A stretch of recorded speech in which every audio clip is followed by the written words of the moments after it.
Satellite trackers watching the Arabian Sea this week picked up something that doesn't happen by accident. 2 American aircraft carriers, each one the centerpiece of its own strike group, each one surrounded by a moving fortress of destroyers and cruisers, converging on the same stretch of water outside the Strait of Hormuz within days of each other.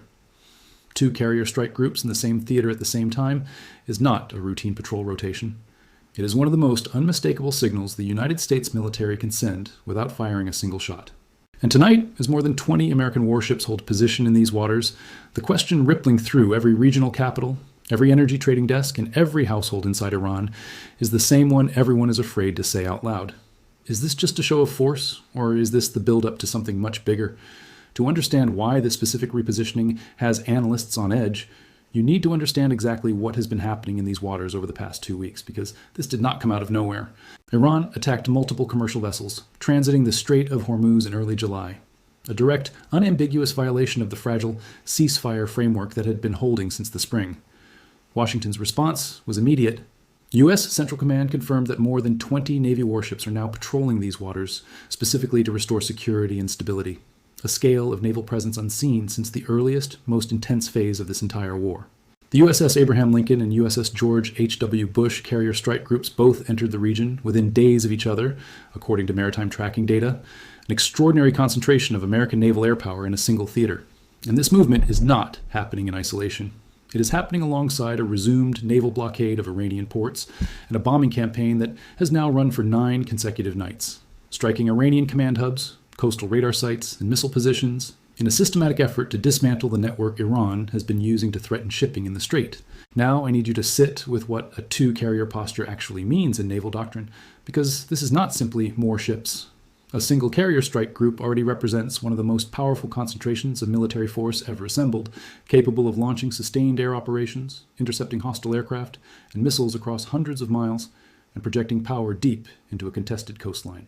Positioning 2 of them in the same theater at the same time is a doctrine reserved for exactly one purpose: creating overwhelming redundant strike capacity so that even if one carrier's air wing is tasked elsewhere, tied down defending shipping lanes, or forced to stand off at a safer distance, the second carrier's aircraft remain fully available to execute a large-scale strike without missing a beat.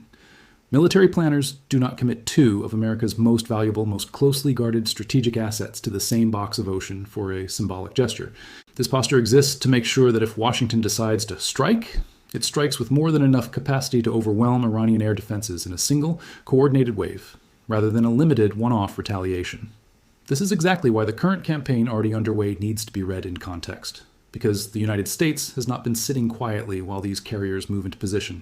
CENTCOM has already carried out 9 consecutive nights of airstrikes as of this week, part of a broader air maritime campaign that has now struck more than 140 Iranian military targets since this latest phase of fighting began. The stated objective has been specific and narrow: dismantle the command centers, coastal radar sites, and mobile missile launchers that Iran has been using to coordinate attacks on merchant shipping, clearing the way for the reinstated naval blockade to actually hold.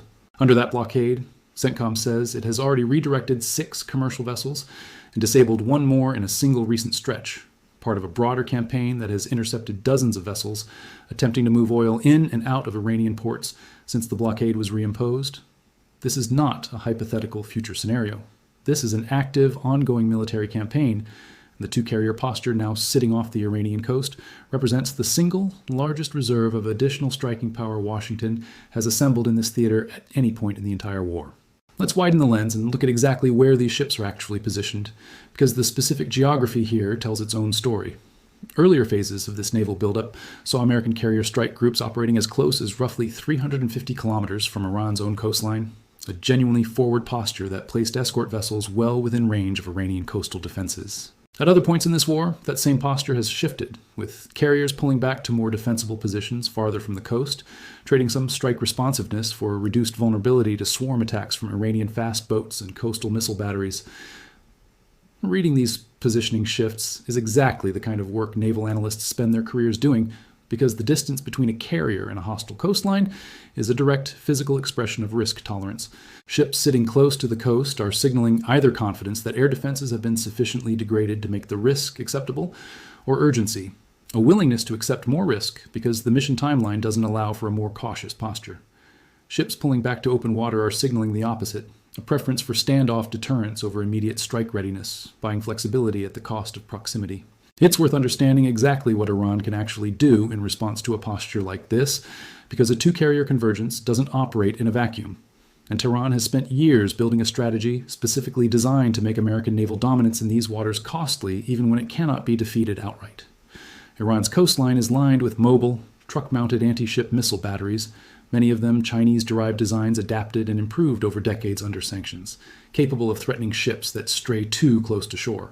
Iran's fleet of small, fast attack boats, cheap, numerous, and difficult to track individually, has spent this entire war demonstrating an ability to swarm individual vessels and lay sea mines across shipping lanes with a persistence that has already sunk one tugboat and damaged more than a dozen merchant ships since this crisis began. None of these capabilities can sink an American aircraft carrier outright. Carrier strike groups are specifically designed, with layered Aegis air defense, submarine escorts, and constant airborne surveillance, to make that kind of direct threat extraordinarily difficult to execute. But none of these capabilities need to sink a carrier to matter. They only need to make operating close to the Iranian coast expensive and unpredictable enough that American commanders continue making exactly the kind of standoff, risk-averse positioning decisions we've already seen play out earlier in this war, when carrier groups pulled back from a forward position near Iran's coastline toward safer, more distant operating areas after a specific gunboat incident earlier this year. There's a useful historical parallel for understanding exactly what a naval buildup like this one is designed to communicate, and it comes from one of the most tense standoffs in modern military history. During the Cuban Missile Crisis in 1962, the United States did not open with an immediate strike against Soviet missile sites already installed on the island. It first imposed a naval quarantine physically surrounding Cuba with warships specifically to demonstrate overwhelming naval capability while leaving the door open for a negotiated resolution. That naval posture was deliberately visible, deliberately overwhelming, and deliberately ambiguous about whether it was the final step before war or the mechanism that would prevent war entirely. It worked in that specific case because both sides understood the stakes clearly enough to find an off-ramp before the standoff turned into direct combat. The current two-carrier convergence off Iran's coast follows a strikingly similar logic. An overwhelming, highly visible demonstration of naval capability, positioned specifically to create space for either de-escalation or a decisive strike, with the actual outcome depending entirely on decisions made in rooms nobody outside the highest levels of both governments can see into. History offers no guarantee that this standoff resolves as peacefully as the quarantine of Cuba did 6 decades ago, but it does confirm that this kind of buildup has, at least once before in a nuclear-armed standoff, functioned successfully as the alternative to war rather than the prelude to it. It's also worth noting exactly who is likely directing this posture in real time, because command structure matters enormously in moments like this one. The commander of the U.S. Fifth Fleet, the officer with direct operational authority over exactly this stretch of water, is understood to be aboard the USS Abraham Lincoln itself, placing the individual responsible for translating Washington's broader strategic intent into specific, minute-by-minute naval decisions, physically inside the exact strike group at the center of this convergence. That detail matters because it means the decisions about how close to sail to Iran's coastline, how to respond to any Iranian provocation in these waters, and how quickly to escalate from defensive posture to offensive action are not being made by a distant staff officer reading cables from an office in Bahrain. They are being made by the same commander physically present aboard the flagship of this exact buildup, in direct, real-time contact with everything happening on the water around him. That kind of forward command presence is itself a signal, a structure built for fast, decisive action rather than a slow, deliberative process, running through multiple layers of remote approval. Naturally, this raises the exact question every regional government and every energy trader is now asking. Does this specific two-carrier convergence mean a bigger strike is actually coming, or is it simply the kind of overwhelming show of force designed to make a strike unnecessary in the first place? A former senior naval officer who has advised on Gulf security planning addressed this exact tension in a recent briefing shared among regional defense correspondents. Carrier deployments serve two purposes simultaneously, and outside observers often struggle to tell which one is actually driving a specific movement, the officer explained. The first purpose is deterrence, putting enough combat power on the board that the other side calculates it isn't worth testing you further. The second purpose is preparation, physically positioning the assets you would need if deterrence fails and a strike becomes necessary. The uncomfortable truth is that both purposes require exactly the same ships to be in exactly the same place. You cannot tell from satellite imagery alone whether Washington is trying to avoid a bigger strike by making one look inevitable or is genuinely preparing to execute one. That ambiguity is not an accident. It is often the entire point. That is the real tension defining this moment. Every previous flashpoint in this war has shown that a heavy American naval presence can go either way, sometimes serving as the visible backdrop to a diplomatic breakthrough, sometimes serving as the staging ground for exactly the kind of large-scale strike everyone feared was coming. Let's look at the case for why this is exactly that kind of staging ground, because the pattern of escalation over just the past several weeks is difficult to explain any other way. This is not the first time this Pacific waterway has drawn a concentrated American naval response in this war. Back in April, following the collapse of an earlier round of talks, the United States assembled an even larger posture: 3 full carrier strike groups, 10 destroyers, and 2 marine assault ships, specifically to enforce a blockade of Iranian ports. That earlier deployment was not symbolic either. It came with real operational costs and real risk, including the acknowledged danger that American ships moving close enough to intercept blockade runners near the Iranian coastline would expose themselves to coastal anti-ship missile systems. The current 2-carrier convergence looks, in almost every respect, like a smaller-scale repeat of that same playbook, deployed again now that the ceasefire has broken down for a second time following the tanker attacks. If the historical pattern holds, this kind of buildup has, at least twice already in this war, preceded a significant escalation in direct strikes rather than a quiet stand-down. And there is a specific piece of history inside this exact campaign that should make anyone dismissing this buildup as routine think twice.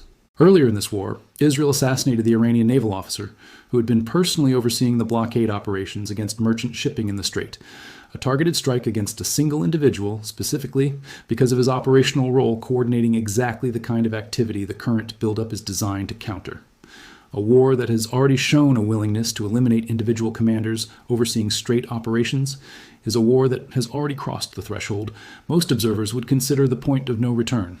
Against that backdrop, a 2-carrier convergence reads less like an unusual escalation and more like the logical next step in a campaign that has already demonstrated, repeatedly, a willingness to go further than most outside observers initially expected. But here's the case for restraint, because it would be dishonest to present only the escalation argument when the actual pattern of this war has shown genuine hesitation at nearly every previous decision point. Trump has repeatedly set hard deadlines against Iran throughout this conflict, only to extend them at the last possible moment once a new round of talks materialized, a pattern so consistent that critics have coined a mocking acronym for it that has become shorthand across financial commentary. Iran, for its part, has also shown signs of wanting to walk this specific escalation back, with officials privately conceding to American negotiators that the tanker attacks may have resulted from an errant faction of hardliners rather than a deliberate sanctioned policy decision from Tehran's actual leadership. If that explanation holds up, and if genuine communication channels remain open behind the scenes, even as the public rhetoric stays confrontational, a 2-carrier posture could just as easily be functioning exactly as intended without a shot ever needing to be fired, raising the perceived cost of further Iranian provocation high enough that Tehran's actual decision-makers rein in the elements of their own military responsible for the attacks that triggered this buildup in the first place. There's also a serious economic argument for why Washington might prefer this buildup to actually produce restraint rather than a bigger strike, because every escalation in this war so far has come with a direct cost to global energy markets that a bigger, more aggressive strike would almost certainly deepen. Brent crude has already climbed to roughly $75 a barrel in the wake of the tanker attacks and the subsequent blockade reinstatement, a jump that ripples directly into inflation figures, shipping costs, and consumer prices in countries with no direct stake in this conflict whatsoever. A strike large enough to require the combined striking power of 2 full carrier air wings, rather than the more targeted strikes CENTCOM has already been conducting nightly, would almost certainly be aimed at something bigger than coastal radar sites and missile launchers, precisely the kind of larger target set, potentially including the power plants and energy infrastructure Washington has separately threatened, that would send oil prices sharply higher and risk exactly the kind of humanitarian and legal complications that have made American planners hesitant throughout this entire war. That economic reality gives Washington a genuine incentive to let this buildup function as deterrence rather than preparation, if Tehran gives it any reasonable off-ramp to do so. Widen the lens further, and you start to see how this buildup fits into a much larger regional picture that goes beyond the immediate Iran-US standoff. Gulf allies, including Saudi Arabia, the UAE, and Qatar, have consistently lobbied Washington at multiple points in this war for restraint, not out of sympathy for Tehran, but because their own oil export infrastructure sits exactly as exposed as Iran's to any dramatic widening of this conflict. A newly formed Persian Gulf Strait Authority has been established specifically to coordinate escort operations and reduce the kind of ambiguity that leads to miscalculation in these waters, a diplomatic structure that only makes sense if regional governments believe there is still a realistic chance of managing this crisis short of full-scale war.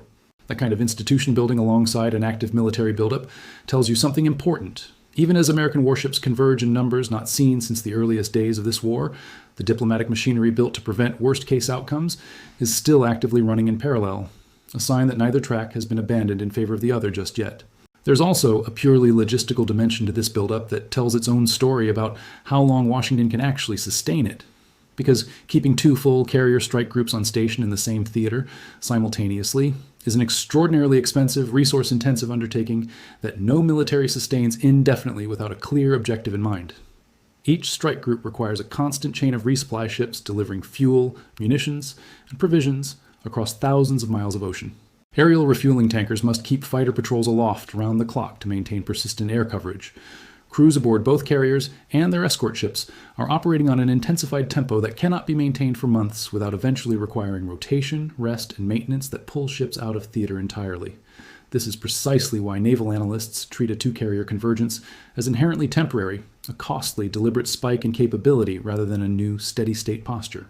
Whatever decision Washington is building toward, the sheer expense of sustaining this configuration puts a natural clock on how long the ambiguity itself can last, before operational reality forces a decision one way or the other, either surging into a strike while the capability is at its peak, or standing the extra carrier down and returning to a more sustainable single-carrier presence once the immediate crisis passes. Financial markets are already treating this convergence as a serious signal, and their reaction offers its own window into how seriously professional risk analysts are taking the possibility of a larger strike.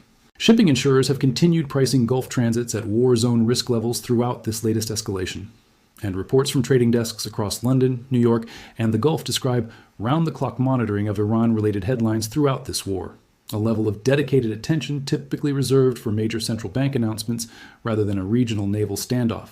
Brent crude's climb to roughly $75 a barrel already reflects the market pricing in meaningful escalation risk from the tanker attacks and blockade reinstatement alone, before any confirmation of what this specific two-carrier posture is ultimately building toward.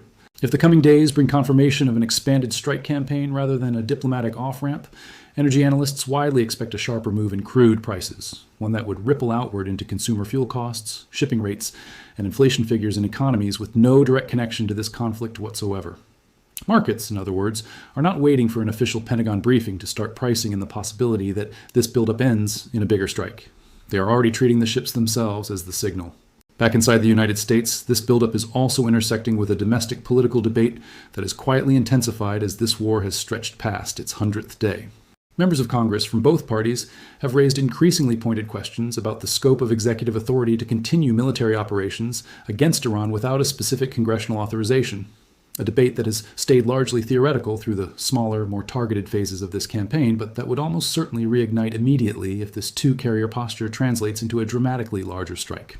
That political reality doesn't necessarily prevent the administration from acting if it decides a larger strike is necessary, but it does add friction and scrutiny to a decision that already carries enormous economic, humanitarian, and diplomatic weight, one more variable in an already crowded set of pressures, shaping whatever gets decided in the coming days. So where does that leave the actual question hanging over these waters tonight? Is a bigger strike actually coming, or is this the kind of overwhelming presence specifically designed to make one unnecessary? The honest answer is that both possibilities remain genuinely live. The single best indicator available to outside observers right now is not the carriers themselves, but what happens to them over the next several days. If this posture holds steady, with strikes continuing at the same measured nightly tempo against the same narrow target set of radar sites and missile launchers CENTCOM has already been hitting, the most likely read is that this buildup is functioning exactly as a deterrent, giving Washington maximum flexibility while betting that raw numbers alone will convince Tehran to rein in its own hardliners. If, instead, the target list suddenly widens, if strikes begin hitting the kind of power infrastructure and larger economic targets that have so far remained a threat rather than a reality, or if either carrier moves noticeably closer to the Iranian coastline in the coming days, that would be the clearest possible signal that deterrence has failed, and this buildup was preparation for exactly the kind of larger strike everyone in the region has been dreading. Think back to where we started. Two aircraft carriers, converging on the same stretch of water within days of each other, watched silently by satellites, tracked by energy traders, analyzed by intelligence services on every side of this conflict, and yet, as of tonight, still doing nothing but holding position. That silence, 20 warships strong, sitting off a coastline already struck 140 times in the current campaign alone, is the exact same silence that has preceded both genuine de-escalation and devastating new offensives at different points in this war. Nobody outside the actual command structure in Washington knows for certain which one this convergence is building toward. But everyone watching understands the stakes of getting that read wrong. A quarter of the world's seaborne oil, a fifth of its natural gas, and millions of ordinary people on both sides of this standoff are sitting directly in the path of whatever these two carriers are ultimately here to do. Consider what this moment looks like from the deck of one of these ships, for the sailors and pilots whose job it is to actually execute whatever decision gets made in the coming days, whichever direction it goes. For them, this isn't an abstract question of doctrine and deterrence theory. It's a nightly reality of flight operations conducted under blackout conditions, of watching radar screens for the small, fast contacts that have already sunk one vessel and damaged more than a dozen others in these exact waters, of not knowing, from one watch rotation to the next, whether tonight is another routine patrol or the opening night of the largest strike this war has seen. That uncertainty is not unique to Washington's decision-makers weighing satellite imagery and diplomatic cables from thousands of miles away. It is being lived in real time by every crew member currently standing watch aboard ships that have no more visibility into the final decision than the analysts trying to read the tea leaves of their positioning from the outside. Whatever comes next, one thing about this specific moment in the war is already different from everything that came before it. Every previous buildup in this conflict eventually resolved one way or another toward talks, toward a blockade, toward a fresh round of strikes. This is the first time two full carrier strike groups have converged on this exact stretch of water at the same time since the earliest, most violent days of this entire war. Whether history remembers this week as the moment cooler heads prevailed, or the moment the largest strike of this conflict began, the ships themselves are already in position either way. And that alone tells you how seriously both sides are treating whatever decision comes next. Thank you for watching. If this analysis helped you understand exactly what's happening in these waters right now, make sure to like this video and drop a comment so more people can see the full picture. We will keep tracking every ship movement and every strike as it happens, because in the Strait of Hormuz, the next development is never more than a few hours away.